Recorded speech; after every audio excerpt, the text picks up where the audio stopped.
I literally just walked over and sat down in front of my tripod. I was about to start filming, and then I realized that I hadn't even grabbed my camera yet, so that's where I'm at today. Also, ignore all of this. I leave for Tennessee in like 2 days, so I've just been really busy doing all this shit, and I could not be bothered to get ready, and I'm so sorry. I haven't really done my makeup in like the last 3 videos. I'm really feeling the natural look right now.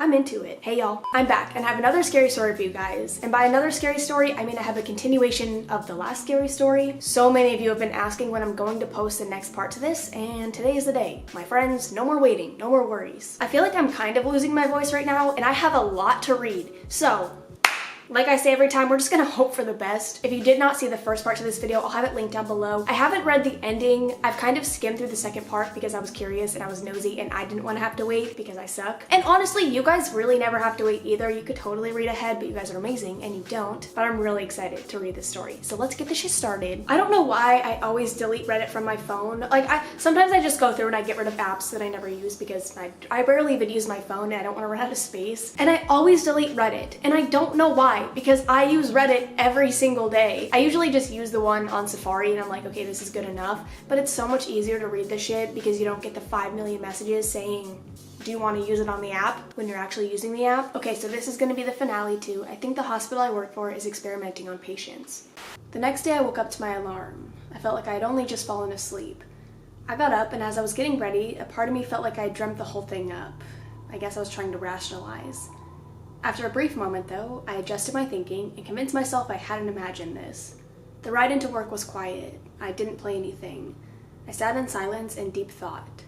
I had no idea what my next move was. I didn't know who to go to with this or if I even had the option in the first place. Someone there knew something and plenty of people had reasons to keep the lid on this.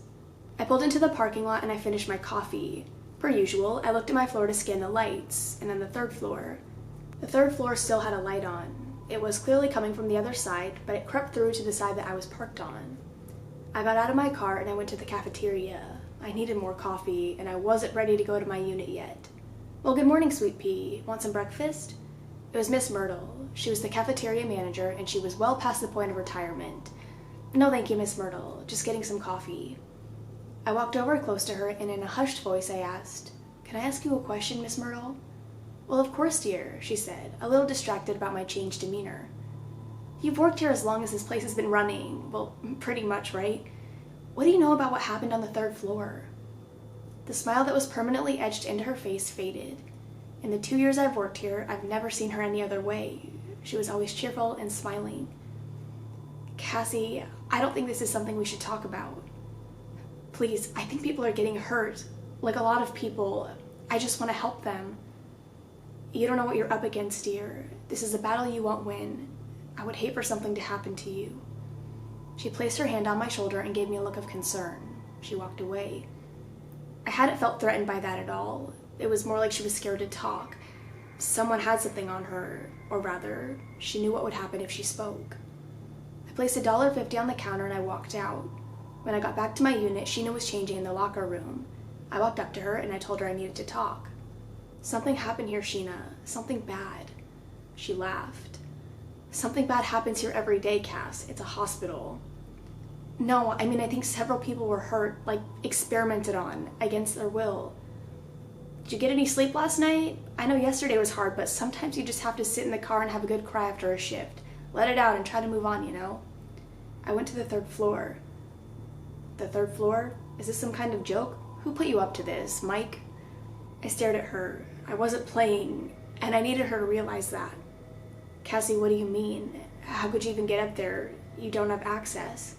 Her face was serious. I finally had her attention. "Well, I guess I do have clearance because I got up there. I heard something yesterday, after you all had gone. I had charting to finish, so I stayed after. Second shift was busy, and I was changing in here, and I heard something above me, something loud. No one else was around. I thought maybe I should go look." "Are you insane? Why would you do that? Do you know how much trouble you could get into? The third floor is forbidden. All else aside, at the very least, it's dangerous. It's not up to code up there." "Listen to me, Sheena. I found files, lots of them. I looked at one. This patient was tortured. And not only that, it was documented. These people, whoever were in charge of this, they made it happen. It wasn't something natural. They made her suffer.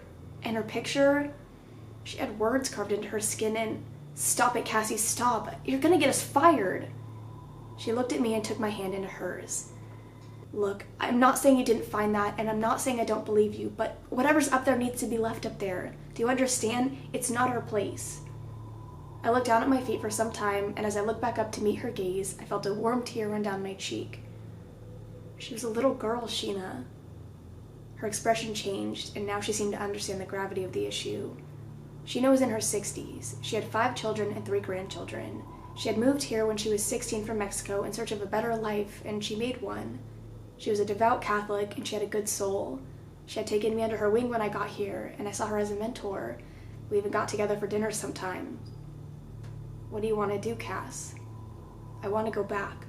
I need to grab some of those files, maybe take them and go somewhere so I can study them. I want to get to the bottom of this. I want justice for her and whoever else was subjected to this." She let my hand go and slid her hands into her pocket. "Tonight, I'll ride up with you and keep watch. I'm not getting out though, Cassie. I'm not." "You don't have to. If you at least watch for me or help me cover my ass if I get caught, that's all I need," I said with gratitude. "Just meet me by the back elevator after report, okay?" I asked. She nodded and walked out. A part of me felt bad for dragging her into this, bad for sharing this trauma with her. But in the same aspect, I felt like I could be more productive if I had somebody helping me. I knew I could trust her. The shift went by faster than any other shift I've ever worked, maybe because I knew what was coming. I waited at the back elevator for about 10 minutes. Just as I was beginning to get restless, I saw Sheena shuffling around the corner. "Where have you been?" "Well, David was my relief, and he takes 45 minutes to receive report. Plus, I ran out to my car to grab these, just in case." She held up her rosary. I started to say something, but then I thought to myself, what the hell could it hurt? Let's just get this over with, Cassie. And we got in. I hit 3 and swiped. Ding, green light. Up we went. "I don't understand how your card even works," she said. Before I could respond, we were there. The door opened, we looked at each other, and she said, "Go." I ran down the hall towards the light. I turned the corner so fast I almost tripped. The file and picture were still on the floor where I had dropped them. I grabbed them up and then opened the drawer and grabbed as many as I could. "Hurry!" Sheena yelled. She sounded terrified. I ran back down the hall, and before I was even halfway back, I could hear Sheena screaming in pain. I got to the elevator and ran in, hitting the closed door button. I looked at Sheena, and her hand had smoke coming from it. The rosary had been burned into her skin. "What happened, Sheena? Oh my God, what happened?" The burns were 3rd degree. "Diablo, Diablo," she screamed. She kept screaming over and over again. We got to the ground floor, and I couldn't get her out of the elevator. She had backed into a corner and was sitting down, staring at her hand in horror. I shoved all the files in my backpack and got down on my knees to tend her hand, and with force a human shouldn't have, she shoved me back. Hard. I went backwards and out the elevator. It started to close. I yanked my leg out in fear it could get caught. The doors closed. I got to my feet and hit the button several times, but nothing ever happened. I waited in the parking lot for an hour, and Sheena never came out. I got into my car and I started calling her. No answer. I drove home and sat on my bed for a long time. What happened up there? Where was she now? I tried calling once more. Voicemail. I texted her. "Sheena, please text me. I am so worried. I don't know what happened and I'm scared. Please tell me you're okay. Please just talk to me. I'm so sorry for dragging you into this." I decided to open up a file. Patrick Witt. September 20th, 1973, 9 o'clock. Subject has shown signs of altered mental state. Subject has been placed in solitary confinement with Subject Hardy. 9:45. Subject Witt has been informed his meal privileges were revoked. Subject has been given the ultimatum of starving or fighting to death for food. 10:12. Subject has begged us to release one or both of them. 13. Subject has become irate. 14:20. Subject has been crying and pleading for release. 16:50. Subject Witt has been ordered to kill Subject Hardy. I closed the file and stood up, throwing it onto my bed and backing away from it. They were forcing these patients to harm each other and themselves, like a sick game. I bent over and I threw out my dinner. I felt disgusted. Then my phone chimed. I walked to the bed to grab it and was happy when I saw it read Sheena. I swiped it open to see her response. I screamed as soon as I opened it. The adrenaline went coursing through every fiber of my being. It was a picture of Sheena's lifeless body. She was lying in the room where I had taken the files, still clutching the rosary. Written across her arm was "Save me." I called the police and reported the picture I had received. I didn't really know what my plan was, but I knew this had spiraled out of my control and I needed serious help. I told them everything. Being that it's a small town, pretty much everyone knows everyone else. And it just so happens that the chief of police is married to the house supervisor of the hospital. Chief Baker took my call and eventually my in-person report. When I got there, they checked my bags and asked that I, for the time being, left all of my stuff with the unit clerk. I complied. I sat in the interrogation room with a cheap coffee and wrote down my statement, crying and shaking as I wrote. Eventually, Chief Baker came in, and I must have started talking so much and so fast I overwhelmed him. "Slow down, ma'am. Let's just take it slow." He put his hand up as if to yield me. "My friend is dead. Do you understand? Dead. She's in that hospital." "She died in the hospital?" he asked. But I could tell he thought I meant she was a patient. "No. Well, yes, but she wasn't a patient." I could see that he thought I was losing it. "You don't understand. We went up to the 3rd floor because something is going on up there, and that she got burned and I couldn't find her, and someone sent a picture of her to me and she was dead just like the others." "The others?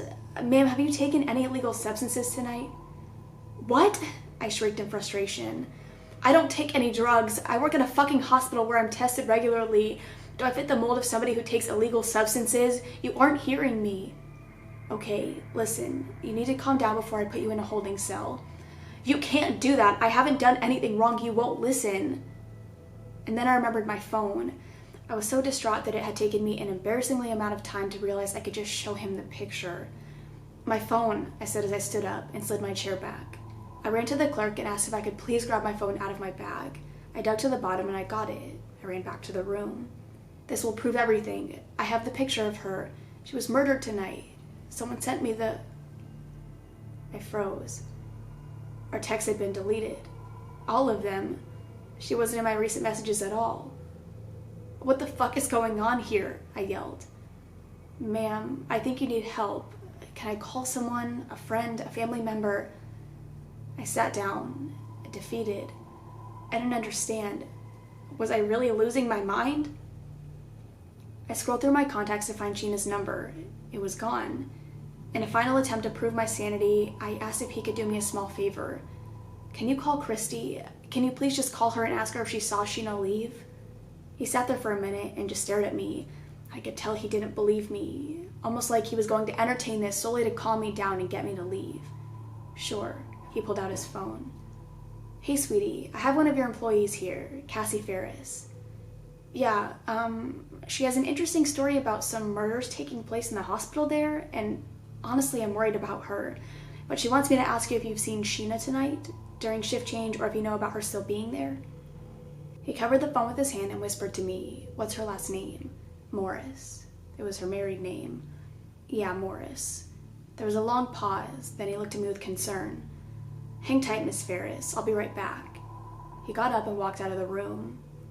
A few long and dreadful minutes later, he came back with 2 other officers. I stood up and began to cry.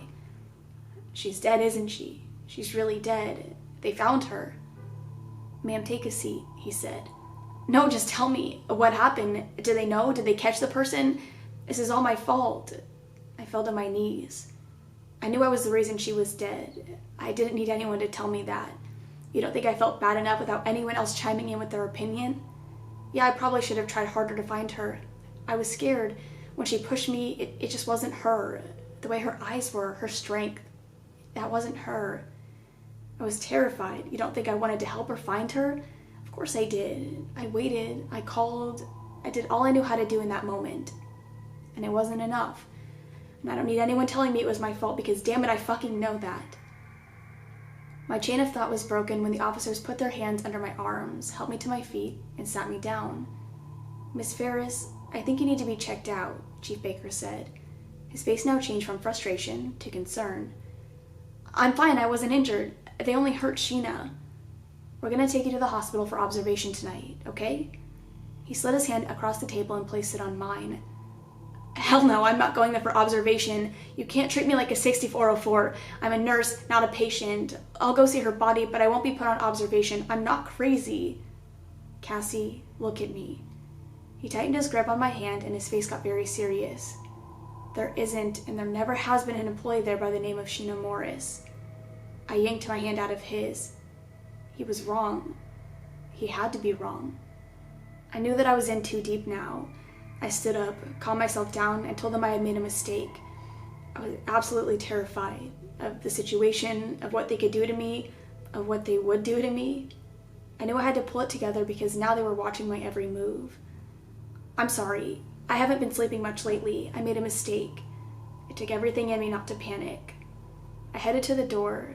I could feel their eyes on my back, and I feared that one of them would grab me and throw me back into the room, but nothing happened. I got to the front door to leave, and Chief Baker spoke. Miss Ferris, you sure you'll be okay tonight? I still think you should go for observation. No, I'm fine, I said as I wiped tears from my eyes with the back of my sleeve, still facing the door. Sorry for wasting your time. Once I got into the car, I raced home. I ran in and packed a bag. I grabbed my clothes, my laptop, the files, and my dog. I drove for hours, not really having a destination, but knowing I had to get far away from there. I knew they were coming for me. Finally, I arrived to a big city and pulled into a Holiday Inn. I paid for a room in cash and slid the young receptionist $20 to keep my room listed under another name. After I had settled in and took my dog for a walk, I pulled out my laptop and began to research. First, I typed in the name of the hospital. After seeing some bullshit about their credo when the hospital was built, I realized I had to be more specific. So I typed lawsuit in 1970s against UMC. In January 1971, a suit was filed against UMC for alleged cover-ups involving patient safety. The suit was brought forth by attorney Angela Deems when one of her clients reported a suspicious death. It is unclear who the client was, but many people came forth after reporting similar incidents. UMC was temporarily closed from 1971 to 1974 pending investigation. Eventually, all claims were dropped, and UMC resumed business in '74. There was a picture of Angela Deems in the article. My next thought was that I needed to find her.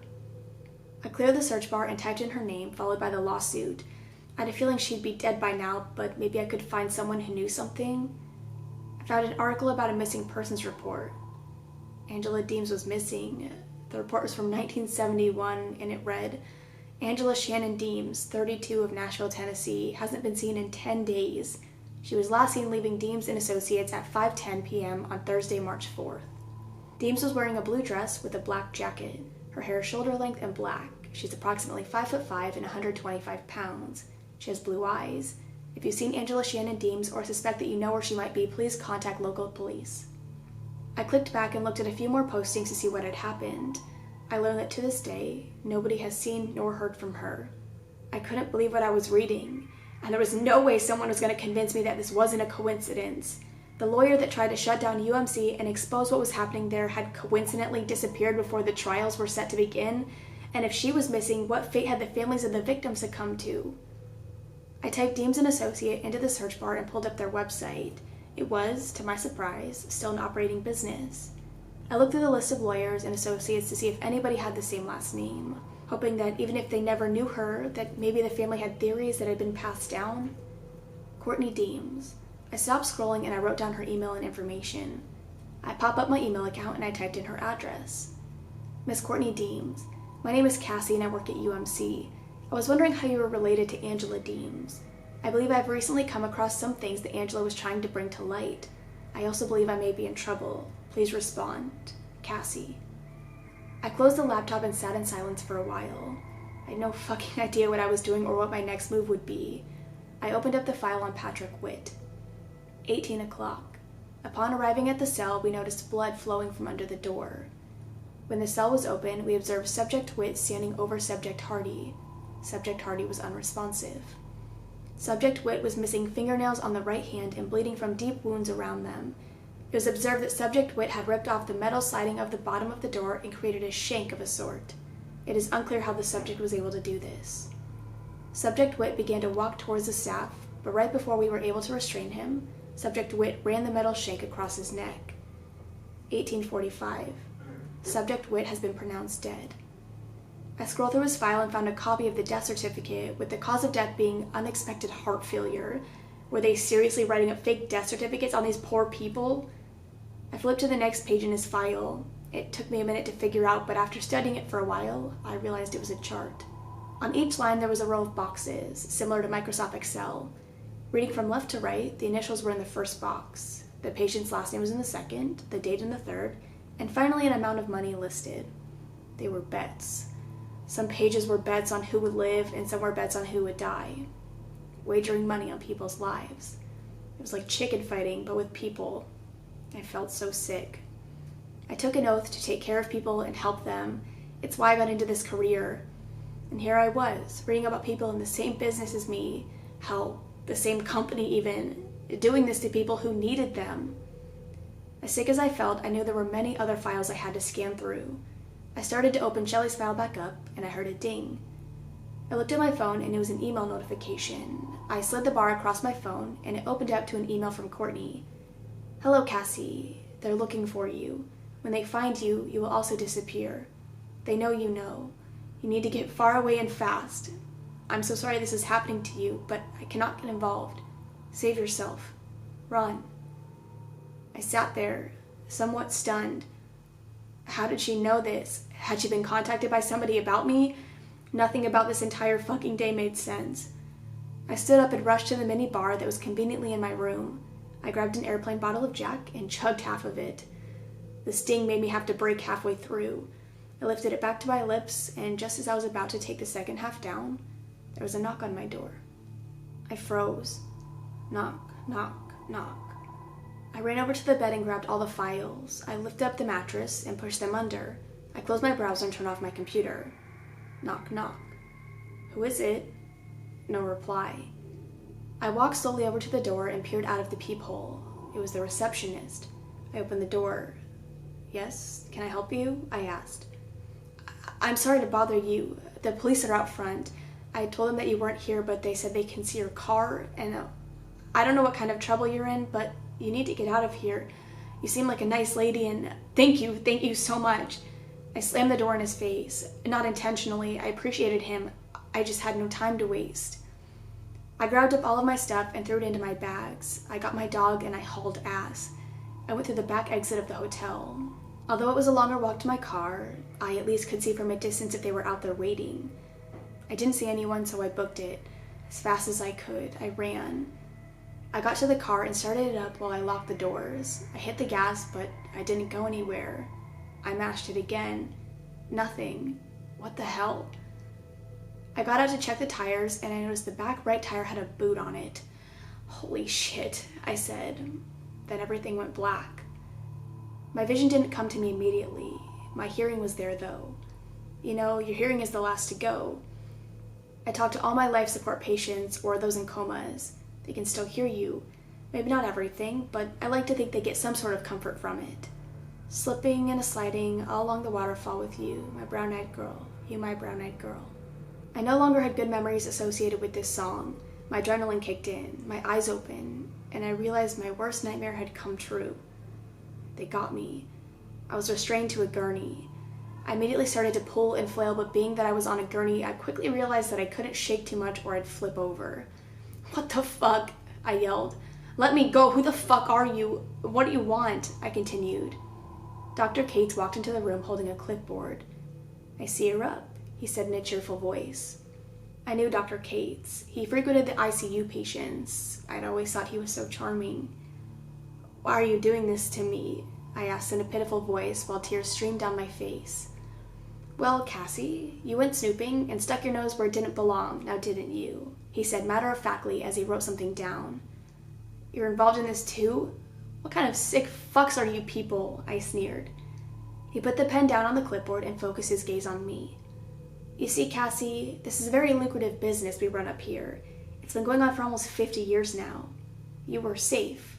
We have a strict no-employee policy. Well, until they go poking their heads where they don't belong. And that, my dear, is exactly what you and Sheena did." "You killed her. I knew you killed her. They tried to make me feel crazy, like she didn't exist. Why her? You could have just taken me. Why her?" I wailed. "That night you guys came up here together, we had a new admission. He was referring to bringing someone up here on the 3rd floor. And we happened to hear all of your commotion. My colleague stepped out of her room to see who was up here, and that's when he saw Sheena. She was yelling Diablo. She saw the evilness in you that I wasn't able to. He laughed. Actually, what she saw, I would imagine, was really scary. My colleague and I were performing a lobotomy on a patient, but the procedure went wrong. I guess my colleague hadn't properly restrained him because he fought us, and in the struggle, my colleague went through the angular artery. A big to-do, really. Blood everywhere. He was pretty saturated with it. When he ran out to check on the noise, he was covered in the red mess. In the dark, I'm sure it looked like the devil. He laughed again, like it wasn't as big of a deal as it really was. I kept quiet for a while. I didn't even know what to say. I think shock had kicked in and my brain was just focusing on how to get out of the situation. Well then, I'm sure you know what goes on up here. A variety of things, really. Some patients we use new drugs on, or take them off their current medications to see what happens. Some patients we try new procedures on. Others we use old procedures. He put his finger up to his forehead, referring to the lobotomy. Sometimes we just want to see what others will do when pushed to the point of survival. It's a fascinating business, really. You're disgusting. You and whoever else is involved, these people didn't deserve this. Those people are helping us make medical breakthroughs every day, Cassie. It's a necessity to have test subjects. You can only learn so much from testing on animals.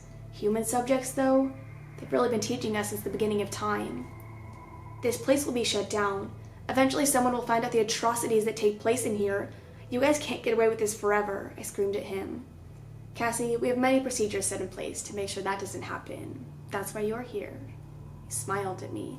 And you're mistaken if you think this is the only location this happens at, my dear. This is a worldwide business. What do you think we discuss at all the conferences we have? He laughed again. Anyways, I'm gonna get the nurse so we can get you ready for procedure, he said as he walked out of the room. Fuck. I had to get out of here. I had a janky hairpin in my ponytail. It was a far stretch, but it's all I had. I bent my body sideways as best as I could, and my neck immediately started crimping from the angle I had it. The first couple times I barely touched it. Man, how we take our thumbs for granted. Finally, I got my thumb position right, and I grabbed it. It was one of those cheap metal hairpins where the wax ball had worn off, leaving a sharp metal end. And to think I almost threw it away this morning. I started to stab the fabric on the restraint, over and over and over again. I actually had a small hole started. And then, to my complete horror, I dropped it. I started to cry. This was it. I was going to die and nobody was going to know what happened to me. The nurse walked in with all the supplies and laid them on the Mayo stand next to me. I knew her too. Not well, but I knew her. I had her for Secret Santa one year. I'd gotten her a Bath & Body Works candle and a Starbucks gift card. I didn't know if we were supposed to tell them later that it was from us or not, but I did, one day in the elevator. She told me it was the best Secret Santa she'd received in the 6 years she was here. She realized it was me and gasped. Oh, Cassie, you're involved too? I asked in a cracking voice as tears started to fall down my cheeks into my ears. I didn't want to be. They made me. I'm so sorry, Cassie, she said as tears filled her eyes. I've never assisted with a patient that was somebody I knew. Usually they just get them off the streets, junkies or runaways. I've never had to do this to an employee, she said with sadness in her voice.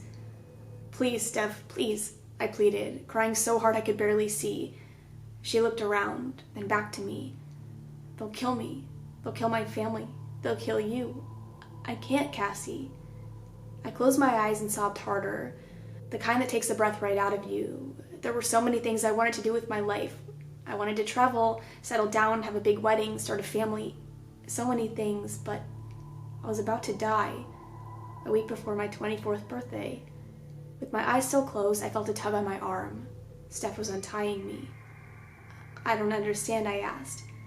As much as I wanted to live, I didn't feel right that she had to sacrifice her life or her loved ones just so I could. I understood her predicament, and I didn't hate her for it, but she was helping me with everything at stake. I'm going to cause a distraction. You run like hell. She took the last one off my foot, and I hopped off the gurney. I hugged her hard, and I breathed her in. I finally released her and started towards the door. She grabbed my arm and pulled me back. She placed her badge in my hand and closed my fingers around it. Go. I ran like I never had before. I didn't have any time to wait on the elevator. It was too risky. I ran straight for the stairwell. I swiped her card and it opened. I ran down the stairs so fast I skipped some each time. I got outside to the parking lot and remembered I didn't have a car. I didn't even know where mine was. I ran across the street to the dollar store and I called a cab. I got into the cab and took it back to my house. I grabbed my spare key from under the flower pot and ran in to pack my things. I grabbed a secret money stash I had hidden in the floorboards and my gun. I jumped back in the cab and told him to just drive. I placed $200 cash on the console. "Consider this a deposit," I said, and his expression changed from, "Are you crazy?" to, "Yes, ma'am." I don't know where I'm going. I don't know who I can trust. I don't think I'm gonna make it. I'll be found, and they will kill me. Slowly. So before I go, I just wanted to thank you for letting me tell my story. I needed somebody to believe me. Even if I can't change any of this, I can at least warn you. And please, whatever you do, stay away from hospitals. Holy shit. Okay, at first I did not think that was going to be the end. I totally thought there was going to be one more part after that, but that is the end. Also,